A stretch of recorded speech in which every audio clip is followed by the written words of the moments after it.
Welcome back to Danny Park English Reading Show. I'm going to introduce you to the George Brown Class Clown Dance Your Pants Off by Nancy Crowley. Did you remember I read you the chapter 1, 2, 3, 4, 5, 6, and 7?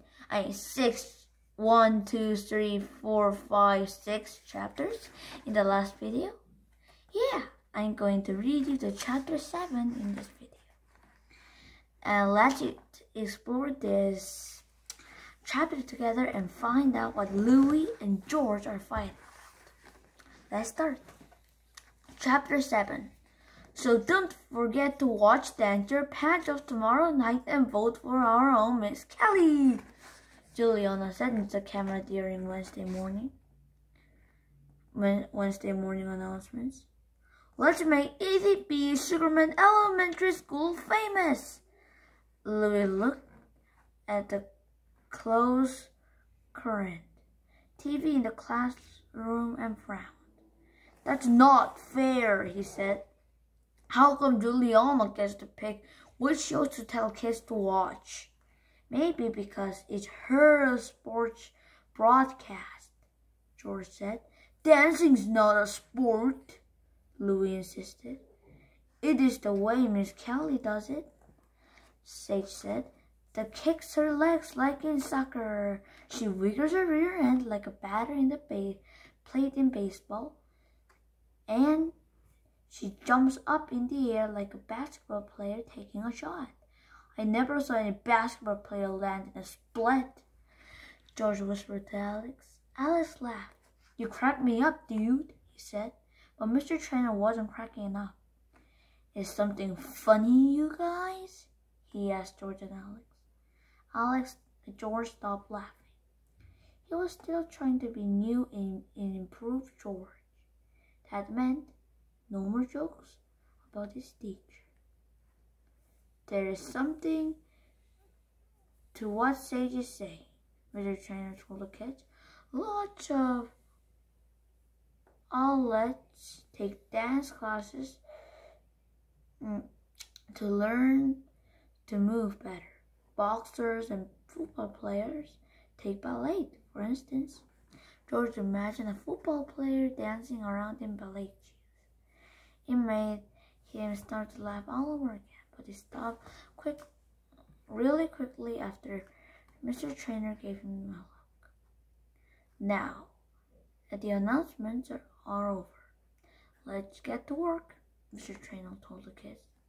I think today we will start with math. Mr. Trainer tapped the poster with 7 pictures on it to the board. The first 5 pictures just looked like whorls and squiggles, while the 6th one was of a frog, and the least one was of a man sitting on his knees. What does this have to do with math? Louis asked Mr. Trainer. These are the Hippogenic picture words that the ancient Egyptians used for numbers, Mr. Trainer explained. George thought about asking Louis if he was going to use those pictures to do long division on his website. But he stopped himself. George thought it was pretty funny, thinking about Louis being wrong by just a fog and squiggle. But he had a feeling Louis and Mr. Trainer wouldn't agree. And George didn't want extra homework tonight. There was no way too much to do after school. Hi, Mom, George greeted his mother as he walked into the craft store the kids went after school. Hi, honey, George's mom said. She looked up from the register and smiled at Juliana, Alex, Sage, and Chris. Hi, kids. Hello, Juliana, Alex, Sage, and Chris all said at once. Do you mind if we put these signs in the store window? George asked. He held up a piece of paper.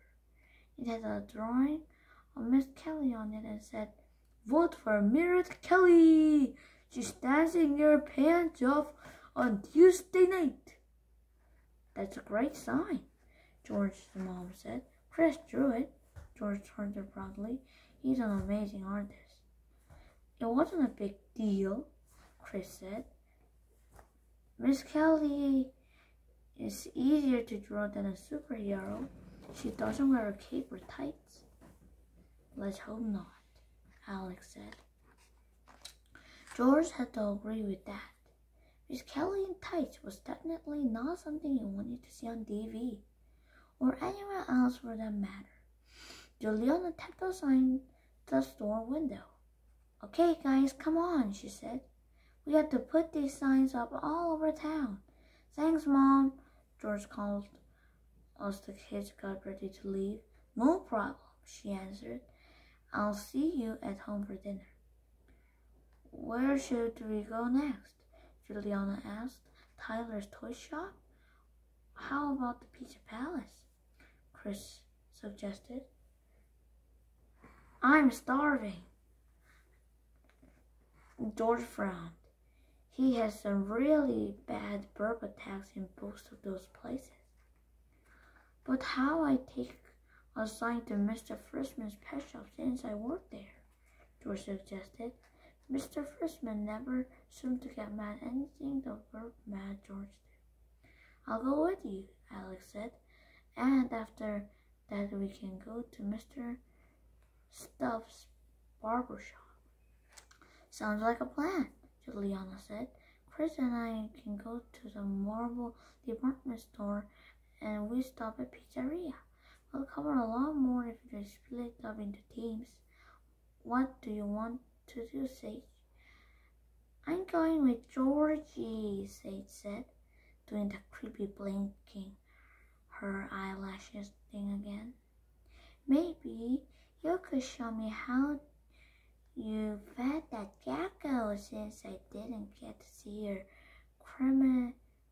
commercial at the theater. George looked to Alex for help. No time for that, Alex said. We have a lot of signs to post. Okay, then I can come by the store. I'll come by the store on Saturday when you're working and you can show me that, Sage said. Grrr! Sage was annoying as the superverb and almost as hard to get rid of. Hi, Mr. Stubbs, Alex grinned at the barber as George and Sage walked into his shop a little while later. George loved Mr. Stubbs' barber shop. There were 2 barber chairs set up facing the mirror. On the shelf were scissors, combs, and haircuts, and leaf cream, shaving cream, and razors for giving shaves. Best of all, by the window there was a pole, red, white, and blue stripes that whirled around and around. And it looked like the stripes of moving up the pole and then down again. Hello, Alex, Mr. Stubbs said. Are you here for a trim? Alex shook his head. Nope. We're here to help Miss Kelly. Mr. Stubbs looked around. Miss Kelly? He asked. Does she need a haircut? Where is she? Dancing, Sage said. On TV, and she needs your help. Mr. Stubbs was very confused. My help? I can't dance. I've got two left feet. George looked down at Mr. Stubbs' feet. They looked pretty normal to him. One left foot and one right.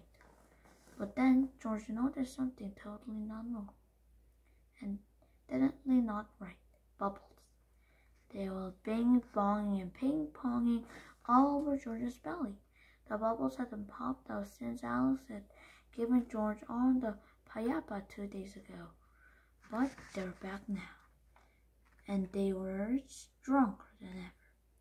Already the bubbles, and Chris was over his collar and pounced on his pants.